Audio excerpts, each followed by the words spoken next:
गाजीपुर के सैदपुर मुड़ियार निवासी त्रिभुवन सिंह और उसके पट्टीदार मखनू सिंह के बीच 5 बीघा जमीन को लेकर विवाद था।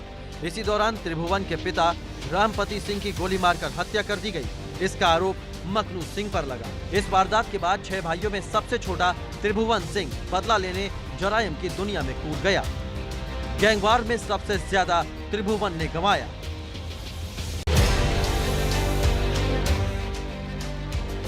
ब्रजेश ने त्रिभुवन और अपने अन्य साथियों के सहयोग से एक एक कर विरोधियों को ठिकाने लगाना शुरू कर दिया।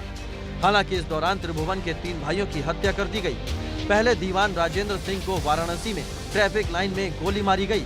पुलिस रिकॉर्ड के मुताबिक चलती गाड़ी में सवार मुख्तार ने राजेंद्र पर गोली चलाई थी। त्रिभुवन के दूसरे भाई वीरेंद्र सिंह को सैदपुर में मारा गया, जबकि कुछ ही दिन बाद उसके तीसरे भाई को मौत के घाट उतार दिया गया।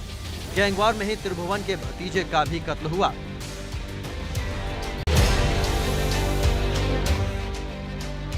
बाईस साल पहले यूपी पुलिस जिस त्रिभुवन सिंह की तलाश में जुटी थी, एक दिन वही त्रिभुवन सिंह अचानक अपने बुलेट प्रूफ पजेरो कार से एसटीएफ के दफ्तर पहुंचता है और एसटीएफ के एसएसपी अमिताभ यश से मिलकर उन्हें बताता है कि वो सरेंडर करना चाहता है। त्रिभुवन सिंह का ये दुस्साहस देखकर 2009 में खुद अधिकारी भी हैरान रह गए थे। इस वक्त तिहाड़ जेल में बंद है माफिया त्रिभुवन सिंह। 16-17 साल की युवा कवित्री मधुमिता की लखनऊ की पेपर मिल कॉलोनी में सरेआम गोली मारकर हत्या कर दी गई। जब उनका पोस्टमार्टम हुआ तो खुलासा हुआ कि वो 7 महीने की प्रेग्नेंट थी। डीएनए जांच में पता चला कि मधुमिता के पेट में पल रहा बच्चा उत्तर प्रदेश के बाहुबली नेता अमरमणि त्रिपाठी का है। मधुमिता हत्याकांड से यूपी के सियासी हलकों में भूचाल आ गया। अमरमणि त्रिपाठी उन नेताओं में से थे जो उस दौर में हर बदलती सत्ता का जरूरी हिस्सा हुआ करते थे। अमरमणि पूर्वांचल के नेता हरिशंकर तिवारी के राजनीतिक वारिस थे। गुरु की तर्ज पर अमरमणि भी हमेशा सत्ता के पाले में रहे।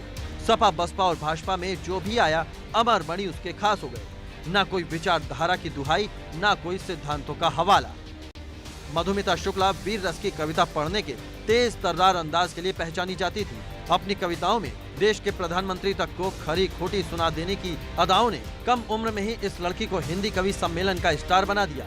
उम्र कम थी और महत्वाकांक्षाएं बड़ी। देखते ही देखते मधुमिता शुक्ला का नाम बड़े बड़े सियासतदानों के साथ खास संबंधों के चलते लिया जाने लगा।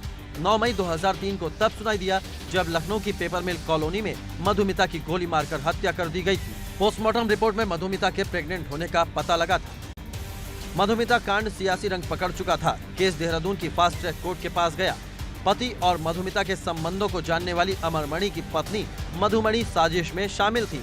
सिर्फ 6 महीने में ही 4 आरोपियों को उम्र कैद की सजा हुई। दोषियों में से प्रकाश पांडे को संदेह के चलते बरी कर दिया गया। इसके बाद मुकदमा पहुंचा नैनीताल हाई कोर्ट के पास।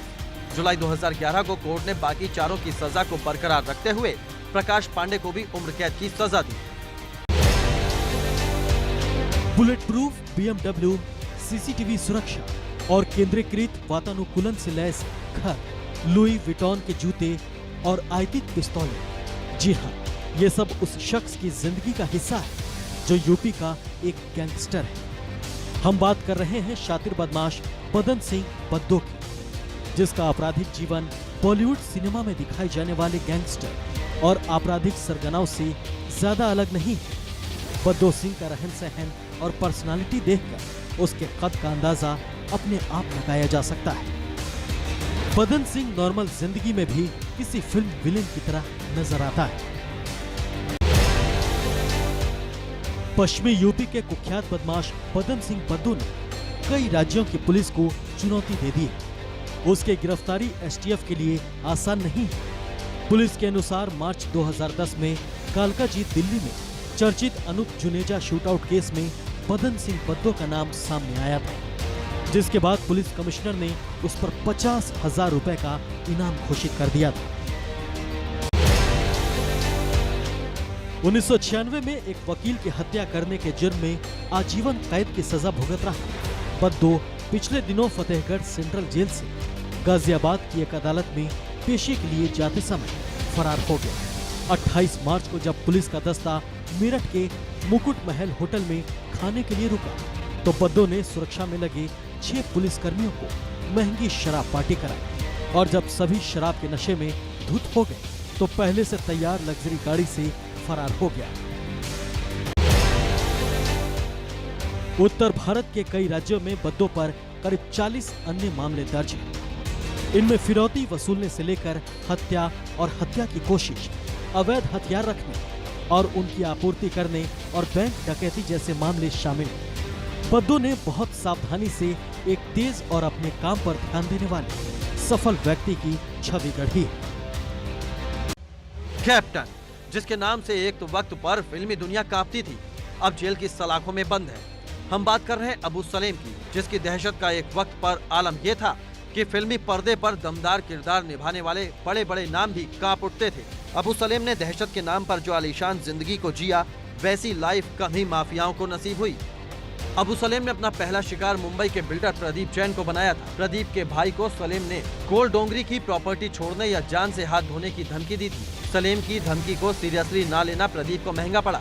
7 मार्च 1995 को सलेम के शूटर सलीम हड्डी ने प्रदीप जैन के दफ्तर में घुसकर गोली मार दी। लेकिन कहानी यहीं खत्म नहीं होती है। प्रदीप की 13वीं वाले दिन सलीम प्रदीप की पत्नी ज्योति को फोन कर कहता है, क्या तुम्हें विधवा होने का सुख मिल रहा है? अगर प्रदीप ने पैसे दिए होते तो वो जिंदा होता। प्रदीप के भाइयों से कहो कि पैसे दे दें वरना सबको मार दूंगा। अबू सलेम ने जिस तरह से गुलशन कुमार की हत्या करवाई थी, वो कई सालों तक सुर्खियों में रही। सलीम ने गुलशन कुमार से जब हर महीने 5 लाख रुपए देने के लिए कहा, तो गुलशन कुमार ने इनकार करते हुए कहा कि इतने रुपए देकर वो वैष्णो देवी में भंडारा कराएंगे। गुस्साए सलीम ने बेहद ही खौफनाक तरीके से शूटर राजा के जरिए गुलशन का दिन दहाड़े मर्डर करवा दिया। कहा जाता है कि जिस वक्त शूटर राजा ने गुलशन कुमार की हत्या की थी, उस वक्त उसने अपना फोन 10 से 15 मिनट तक ऑन रखा था, ताकि गुलशन कुमार की चीखें अबू सलेम सुन सके। साल 1992 खत्म होते होते देश में सांप्रदायिक दंगे होने लगे थे। उग्र भीड़ ने सुनील दत्त की कार पर हमला किया तो संजय को परिवार की चिंता सताने लगी। संजय ने हनीफ काड़ावाला और समीर हिंगोरा नाम के प्रोड्यूसरों से मदद मांगी। ये तय हुआ कि अबू सलेम संजय के घर बंदूकें और हथगोले लेकर जाएगा। सलेम संजय दत्त को अपना रोल मॉडल मानता था। ये संजय से सलेम की पहली मुलाकात होनी थी। संजय से हाथ मिलाने से पहले सलेम ने पसीने से भीगी अपनी हथेली को पैंट में पोंछा। तभी संजय ने खुद आगे बढ़कर सलेम को गले लगा लिया। बताया जाता है कि सलेम संजय से मिलकर इस कदर खुश था कि कई दिनों तक चहकता रहा था।